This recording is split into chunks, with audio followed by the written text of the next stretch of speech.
Le 30 avril, les Clarisses ont célébré l'ouverture officielle de la cause de béatification de la servante de Dieu, Marie de la Trinité, dans l'église du monastère de Jérusalem. La prière a été guidée par le vicaire patriarcal latin pour Jérusalem, Monseigneur William Chomali. Elle porte désormais officiellement le titre de servante de Dieu. La seconde étape du processus de béatification exige la reconnaissance d'un miracle attribué à son intercession. Ce miracle présumé fait d'abord l'objet d'un examen rigoureux par une commission médicale, puis par une commission théologique. Si les deux concluent un événement véritablement surnaturel, relevant d'une intervention divine, elle pourra alors être proclamée bienheureuse.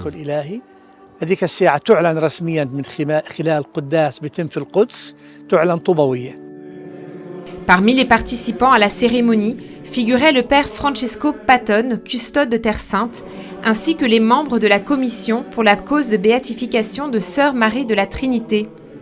Étaient également présents Monseigneur Ilario Antoniazzi, délégué du patriarche, le père Filippo Morlacci, avocat, Sœur Marina Fischer, notaire, ainsi que plusieurs moines et moniales.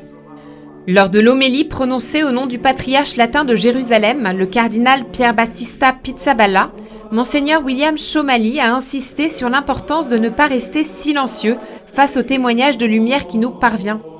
Citant également le pape François, à travers son exhortation apostolique sur la sainteté, il a rappelé la nécessité de se laisser inspirer par les signes de sainteté que le Seigneur offre à travers les membres les plus humbles de ce peuple, qui partagent aussi la mission prophétique du Christ, diffusant partout son témoignage vivant, surtout par une vie de foi et de charité.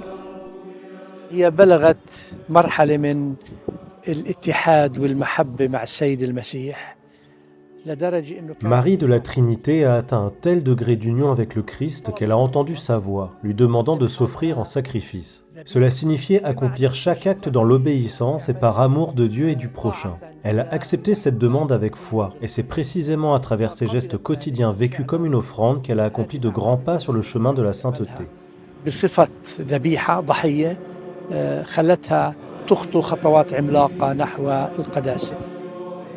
L'expérience de Sœur Marie de la Trinité nous pousse, en ces jours sombres de l'histoire de notre pays et de l'humanité, à nous accrocher à la véritable espérance, a poursuivi Monseigneur Chomali.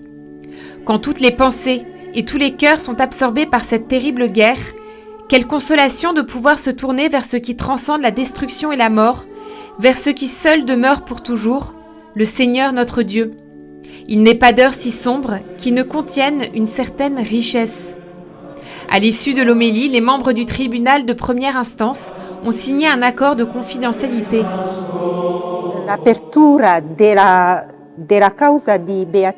L'ouverture de la cause de béatification, de canonisation de Sœur Marie de la Trinité, en ce moment, pendant le jubilé de l'Espérance, est une grande joie pour la communauté des Clarisses de Jérusalem, mais aussi pour toutes les Clarisses du monde entier.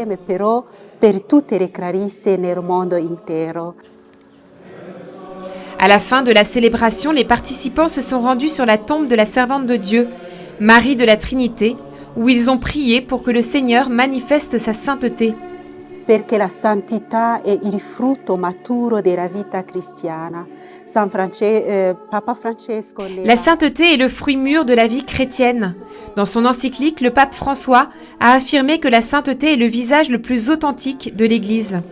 Ainsi, voir qu'il existe aujourd'hui des saints est pour nous une grande source de joie, un encouragement et un signe d'espérance, particulièrement en ces temps où nous avons besoin de témoins de lumière pour continuer à avancer.